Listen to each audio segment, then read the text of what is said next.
GoPro Fusion allows you to capture everything around you in the easiest way possible. Let's get you up and running. The GoPro Fusion features just two buttons, the shutter button on the front and the mode button on the side. If you hold the mode button for 1 second, Fusion will power on. To change modes, press the mode button. The modes on the GoPro Fusion are video, photo, and time-lapse. For video resolution, the GoPro Fusion gives you two different options. 5.2K at 30 frames per second gives you great image quality for beautiful spherical content and amazing overcapture edits in Full HD.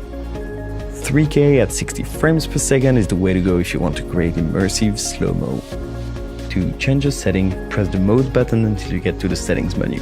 Press the mode button to highlight a setting and press the shutter to select a new option. Now you are ready to start capturing. Just press the shutter button to start and press it again to stop. Fusion is also great for photos, including single photo, burst, and time-lapse.